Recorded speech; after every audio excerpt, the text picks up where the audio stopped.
Bonjour, dans cette vidéo, nous corrigerons un contrôle d'algèbre 2 pour les filières SMP, SMC.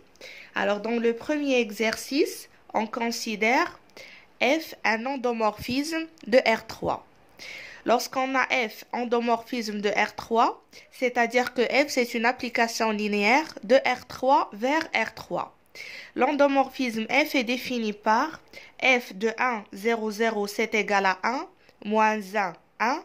F de 0, 1, 0, c'est égal à moins 1, 1, 1. F de 0, 0, 1, c'est égal à 1, 1, moins 1. Dans la première question, on cherche à donner la matrice M de F relativement à la base canonique de R3, qu'on la note par B. C'est-à-dire on va noter la base canonique de R3 par B. La base canonique de R3, B, c'est égal E1, E2, E3. Avec E1, c'est le vecteur 1, 0, 0. E2, c'est 0, 1, 0. E3, c'est 0, 0, 1. Donc, la base canonique de R3, c'est la base B qui a comme vecteur E1, E2, E3 avec E1, E2, E3 sont donnés par ces trois vecteurs. Donc, dans l'énoncé de l'exercice, on a l'image des vecteurs de la base canonique de R3.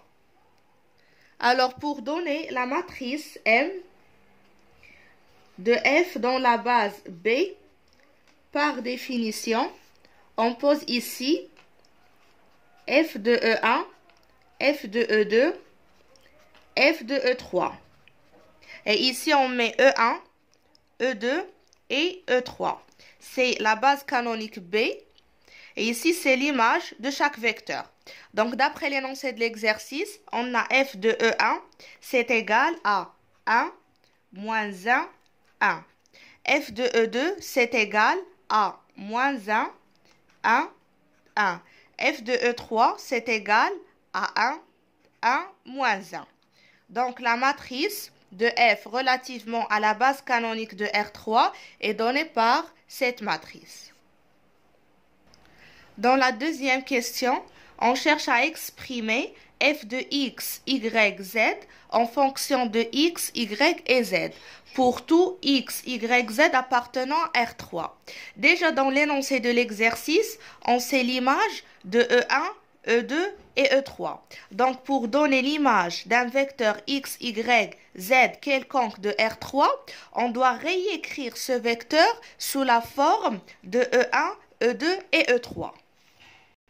Pour réécrire le vecteur x, y, z en fonction de E1, E2, E3, on va utiliser le fait que B qui est égal E1, E2, E3 est une base de R3.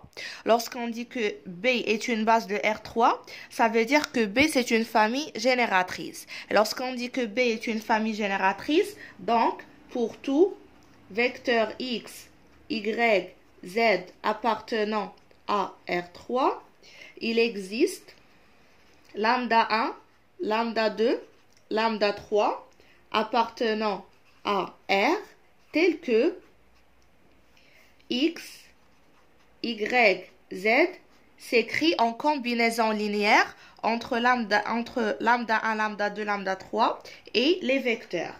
Donc c'est égal à lambda 1, E1 plus lambda 2, E2 plus lambda 3, E3.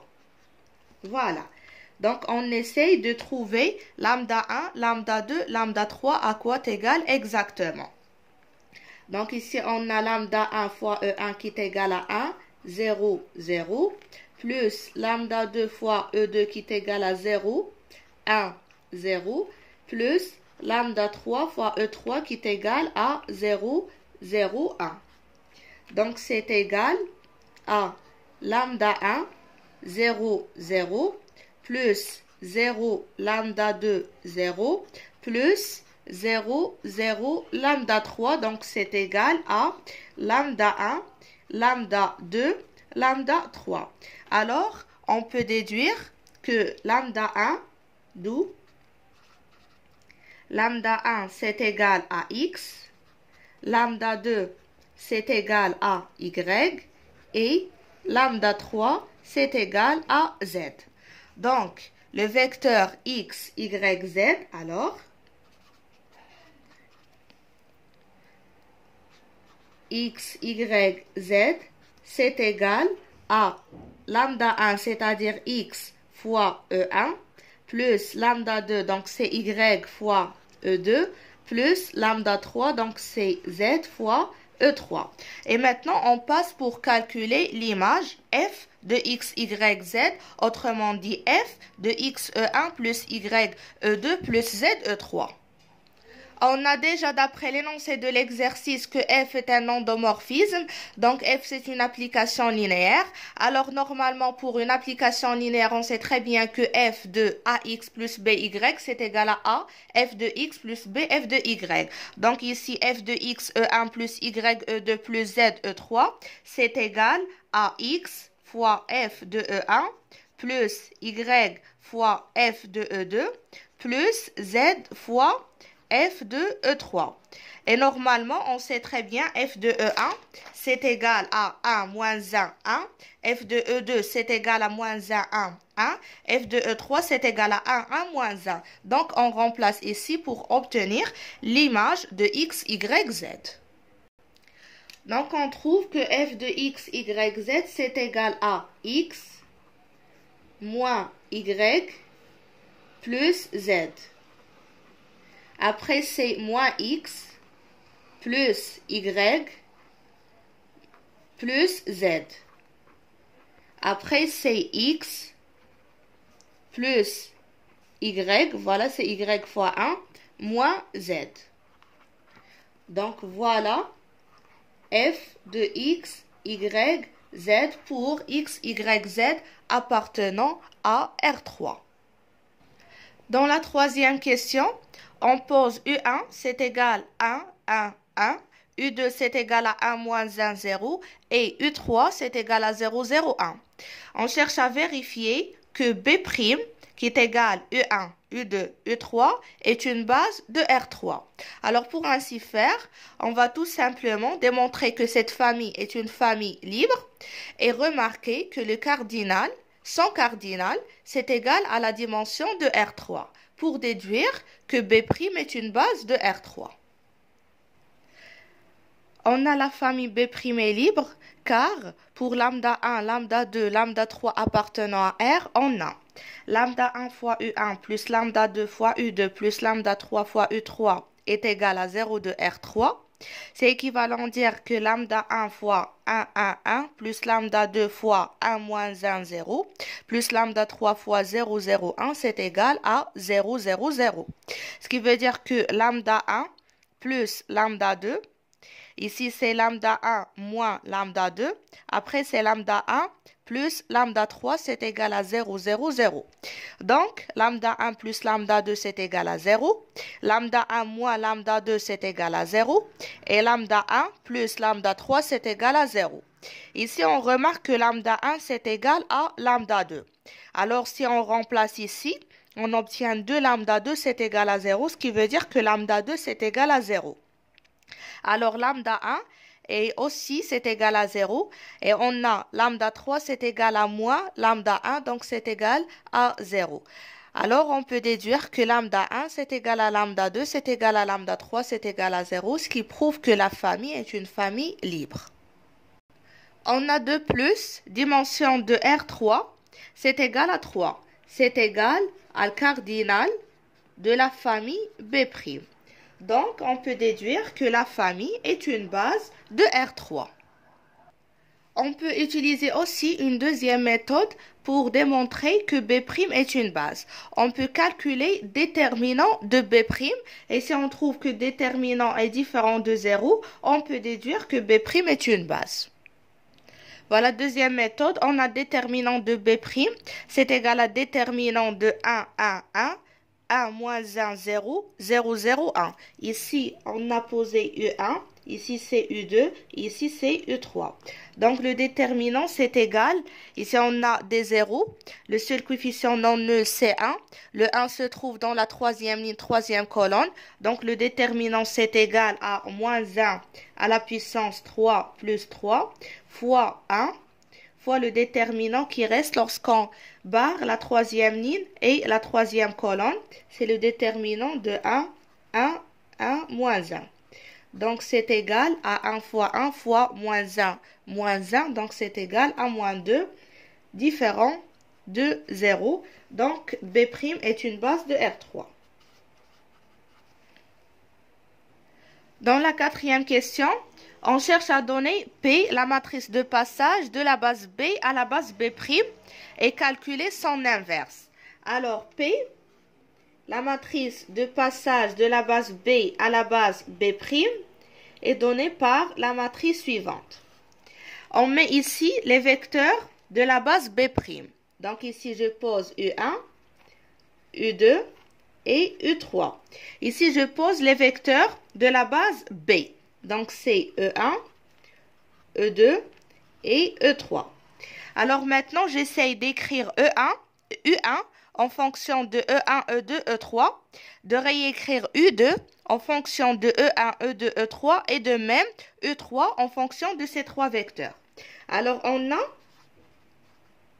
E1, c'est égal à 1, 1, 1. Donc c'est égal à 1, 0, 0 plus 0, 1, 0 plus 0, 0, 1.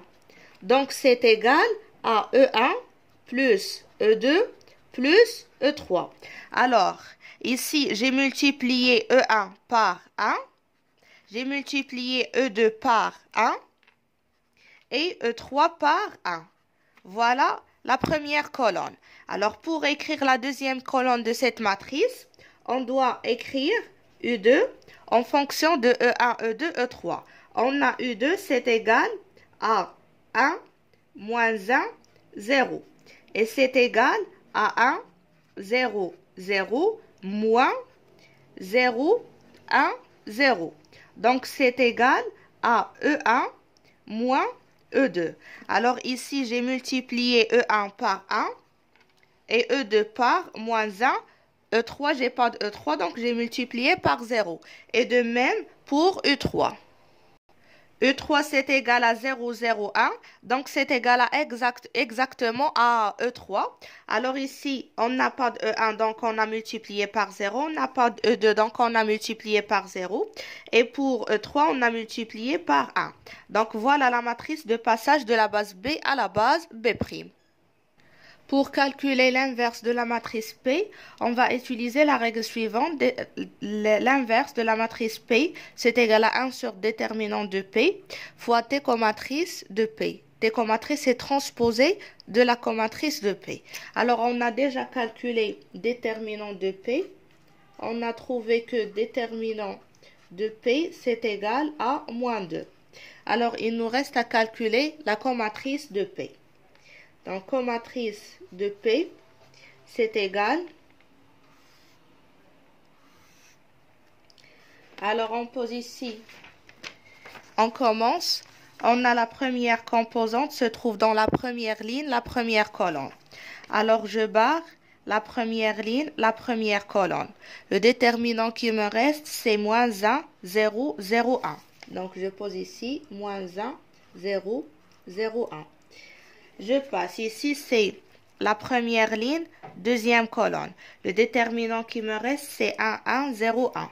Voilà, je mets ici 1, 1, 0, 1. Je passe la première ligne, troisième colonne. Donc, je barre la première ligne, la troisième colonne. Il me reste 1, 1, moins 1, 0. Voilà, c'est 1, 1, moins 1, 0. Après, ici, c'est deuxième ligne. Première colonne. Donc, je barre deuxième ligne, la première colonne. Il me reste 1, 0, 0, 1. Après deuxième ligne, deuxième colonne, il me reste 1, 0, 1, 1. Pour la deuxième ligne, troisième colonne, Il nous reste un 1, un 0. Et on fait de même pour la dernière ligne. Après, je passe pour voir le signe de chaque déterminant. Ici, j'ai plus, moins, plus, moins, plus, moins, plus, moins, plus. Donc, la comatrice de P, c'est égal, ici, on obtient moins 1, avec le signe plus, ça reste moins 1. Ici, on obtient 1, avec le signe moins, ça devient moins 1. Ici, c'est 1, avec le signe plus, c'est 1. Ici, c'est 1, avec le signe plus, c'est moins 1. Ici, c'est 1, avec le signe plus, c'est 1. Et ici, on obtient moins 1, avec le signe moins, c'est 1. Ici, c'est 0. 0. Ici, c'est moins 2 avec le signe plus, c'est moins 2. Donc, voilà la comatrice de P. On passe maintenant pour donner transposé de la comatrice de P. Donc, ça implique que transposé de la comatrice de P, c'est égal. La première ligne devient première colonne. Donc, c'est moins 1, 1. La deuxième ligne devient deuxième colonne. Donc, c'est moins 1, 1, 1. La troisième ligne devient troisième colonne. Donc, c'est 0, 0, moins 2. Après, pour obtenir la matrice moins 1, ou bien l'inverse de la matrice, je multiplie par 1 sur déterminant de P, c'est-à-dire on doit multiplier par 1 sur moins 2. Donc voilà, P-1 c'est égal à 1 demi, moins 1 demi, 1 demi, moins 1 demi, moins 1 demi, 0, 0, 1. Dans la dernière question de cet exercice, on cherche à donner la matrice M' de F relativement à la base B'. Par définition, M' c'est égal à P-1 fois M fois P. On a déjà calculé P-1 et on sait M à quoi est égal. On a déjà noté P. Donc, pour calculer M', il suffit de remplacer chaque matrice par sa valeur. Alors, pour calculer M', comme j'ai dit, on remplace P-1 par sa valeur, la matrice M par sa valeur et la matrice P par sa valeur. On calcule tout d'abord le produit entre P-1 et M et on laisse la matrice P. Donc, P-1 fois M, ça nous donne 1 demi fois 1 plus 1 demi fois moins 1 plus 0 fois 1. C'est égal à 0. Après, ici, on fait 1 demi fois moins 1 plus 1 demi fois 1 plus 0 fois 1, ça va nous donner 0. Après, on fait le 1 demi fois 1 plus 1 demi fois 1 plus 0 fois moins 1, c'est 1. Par la suite, on passe pour la deuxième ligne avec la première colonne. Donc, c'est 1 demi fois 1 plus moins 1 demi fois moins 1 plus 0 fois 1, ça va nous donner 1. Après, c'est 1 demi fois moins 1 plus moins 1 demi fois 1 plus 0 fois 1, ça nous donnera moins 1. Par la suite, c'est 1 demi fois 1 plus moins 1 demi fois 1 plus 0 fois moins 1, c'est 0. On passe pour la dernière ligne, donc on fait moins 1 demi fois 1 plus moins 1 demi fois moins 1 plus 1 fois 1, ça va nous donner 1. Après, c'est moins 1 fois moins 1 demi fois moins 1 plus moins 1 demi fois 1 plus 1 fois 1, ça nous donne 1.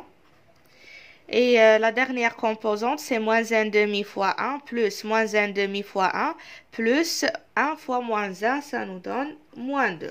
Alors maintenant, on passe pour faire le produit entre ces deux matrices. Alors on obtient ici c'est 0 fois 1 plus 0 fois 1 plus 1 fois 1. Donc ça nous donnera 1. Après c'est 0 fois 1, 0 fois moins 1, le 1 fois 0, donc c'est 0. Par la suite c'est 0, 0 et 1, donc c'est 1.